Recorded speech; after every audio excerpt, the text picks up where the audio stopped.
First, I've given about 6 or 7 talks in the last couple of weeks on Fort McMurray. And I'm not going to talk about it today except for this brief introduction. And one of the things I present is showing where the fire occurs in Canada, where the evacuations and structural losses are in Canada. And, you know, we've had Slave Lake, now Fort McMurray. It's not an Alberta problem, it's a Canadian problem. You know, Fort McMurray was, I consider, a medium risk community because of all the aspen around it. There are many communities in our boreal forest with much higher risk than Fort McMurray. So this really is a Canadian problem. I would like to acknowledge my co-authors. It was a team effort, and I see I'm going to do song and dance. Oh, here we go. And, you know, full disclosure, I am a weather guy, okay? So I view everything through the lens of weather. So weather, obviously, is the most important thing. So I'm going to talk about weather for the next 18 minutes or so. This was a team effort, and it was great to see research people on a major wildfire so quickly and so early. It's proving invaluable, and we've seen some of the data already. We're going to see more. So I'm going to talk about surface weather briefly. I really am going to talk about FWI briefly, and upper atmosphere, vertical structure, synoptic features, and pyro-CVs, and then I'll be done. So, if you've seen me talk, this is my view, my philosophy of looking at fire at the regional level over a month or a season. But for Fort McMurray, we're talking about an individual fire. Yes, you still need fuel, and what type it is, critical. Ignition, you still need information, you still need ignition. In this case, it looks like it's human caused. The actual determination is still ongoing.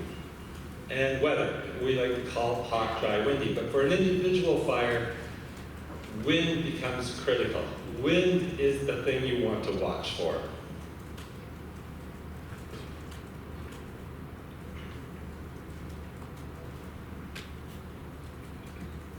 Okay, so hot, dry, windy, we call it. And you can see the temperatures. Some of these are record-breaking temperatures. Corey didn't spend too much time talking about El Nino, but El Nino had played a role. Things were exceedingly dry, and the winds are important. So I'm only going to look at the first 6 days, the most critical period, I would say. And the winds were gusting in the 30s, 40s, 60s, and even in the 70s. And, you know, it played a major role. The winds were quite gusty. Minimum RHs, you know, May 2nd was 22. The rest are around, you know, the teens. And I put up maximum relative humidity because the fire did burn actively through some nights. And in particular, we'll see some imagery, and Corey kind of stole a little bit of my thunder by showing some of it already. But you'll notice on May 5th, you know, it got up to 40% RH. So it really didn't recover that night, and I think that actually played a major role. Now, dry and dry, you look at the drought codes, and this is beginning of May, remember, and this is Alberta, and they're 350s to 380s. So very dry, and the FFMCs, you can see, are up to 96 on some days, and that's, from what I hear, is the 100th percentile for Fort McMurray. That is the record FFMC. Now, most of you will know that to get how much fuel moisture there is, when FFMC is high, you just subtract it from 101, you get your fuel moisture, so it's 5%. Fuel moisture was 5%. So anything looks sideways at that fuel and it ignites. So it's tinder dry, ready to roll. So here comes an animation. I'm holding my breath and it's working. Alberta is outlined in red instead of orange. Could use blue, I guess. But, now, what I'm going to try and show you is it's these are hard.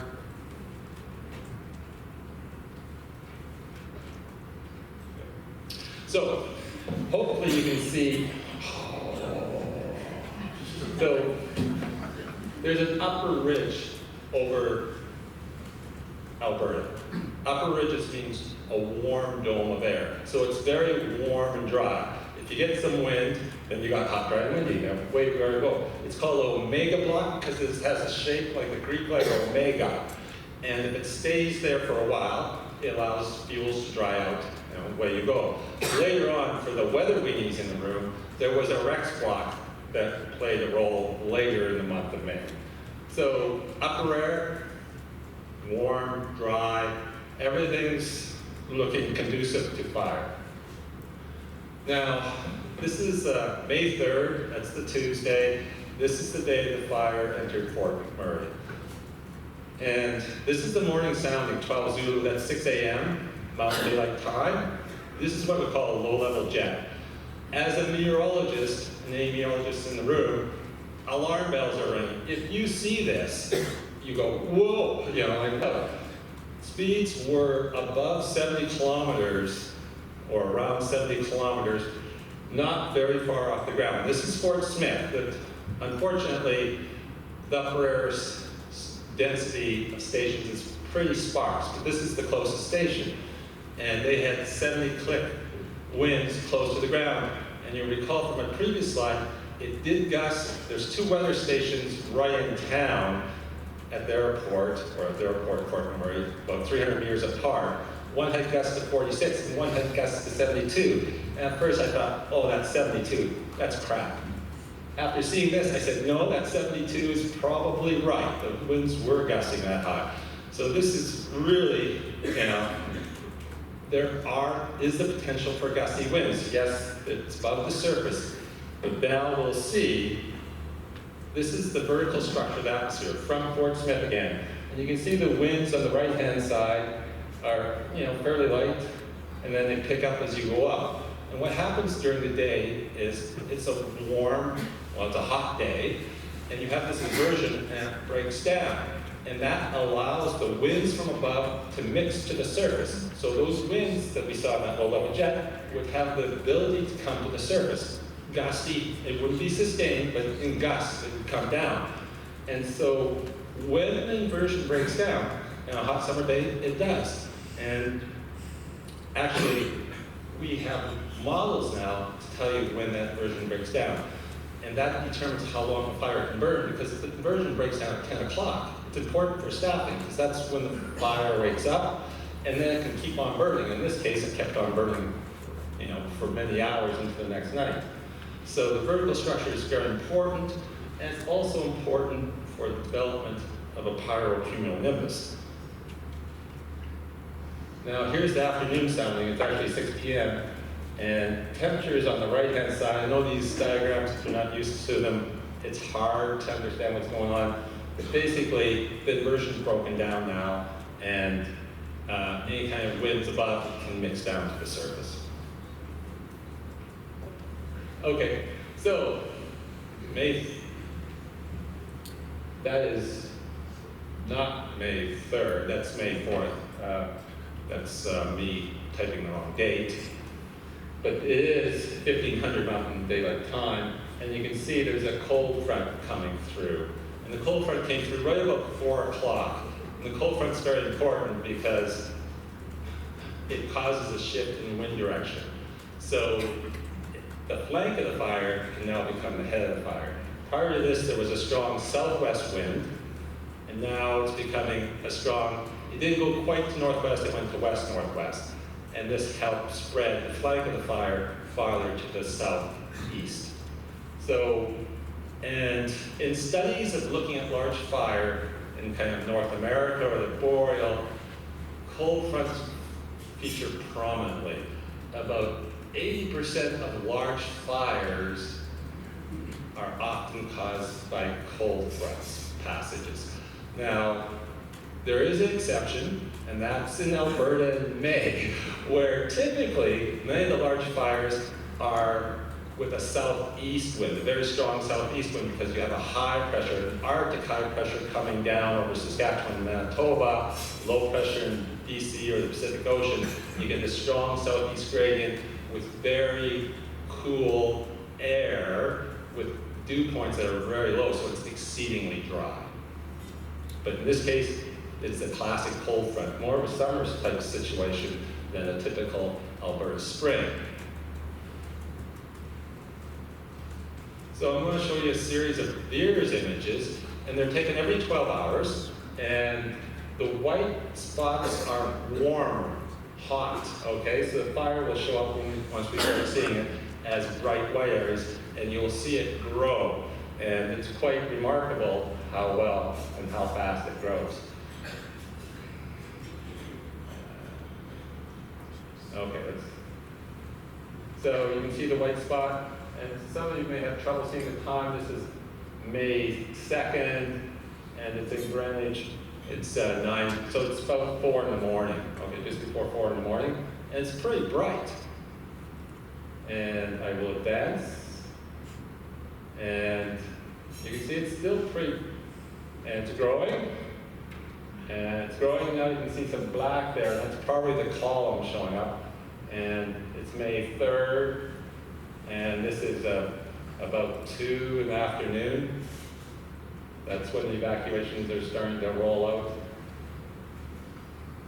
And it's getting hotter. This is May 4th, and it's going to do a big run soon, he says. Okay, you see that? That's 12 hours. These are every 12 hours, and this is the middle of the night. This is the one Cordy showed, slightly different perspective. These images, by the way, are from Dan Lindsay in Colorado, and so cold front's gone by, and it's made a major run. And there's one more.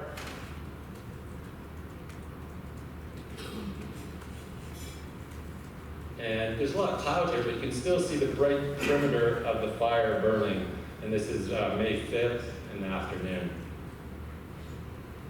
So, pyro-CBs, pictures courtesy of Alberta Agriculture and Forestry, and pyro-CBs, extreme, erratic behavior, high intensity, rapid spread, be careful. Now this pyrocumulonimbus, pyro-CBs, it was a bit different.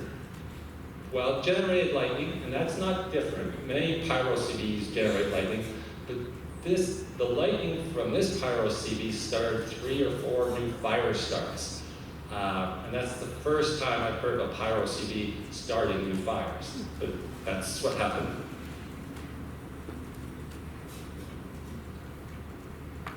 So I won't go into much detail here, but just by the numbers, started May 1st, hot, dry, windy, about 90,000. Some of my numbers may not be as precise as some of the other slides. 2,400 structures, approximately 190,000. Size of Prince Edward Island, the fire. Shareable losses, almost 3.6 billion. Of course, there's others, negative impact. But what I want to say is, I'm a biophysical scientist, but those are the numbers, but there's a human dimension, a human side of the story here. And, I've talked to people who've gone through Slave Lake, and some people are still going through the memory of Slave Lake. It's 5 years late. Everyone reacts differently, but post-traumatic stress syndrome for some of them, for sure. Resilience, well, Alberta's strong, and we've heard stories about people pulling together, and that's a great example, but it does have a toll on people, and we shouldn't forget that as we go through all the weather stuff.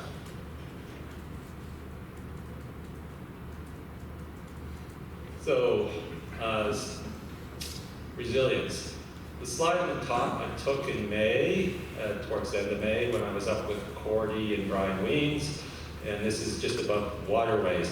And you can see a smoke, a little hot spot. If you look down the valley, there's maybe 20 of them burning like that. But if you look in the foreground, there's aspen coming up already, okay? And this is May. And then, of course, picture taken in September. I think this was taken by one of my students in the league. And the aspen is doing quite well. And, I'm hopeful the community will also be as resilient as the forest is. So in summary, the weather, it's truly hot, dry, windy. FFMC at the 90th percentile. So explosive, upper ridge, unstable atmosphere, conversions break down quickly, cold frontal passage, nighttime burning with little overnight recovery in some nights, and pyros cumulonimbus. And now I'm going to turn it over to Alan.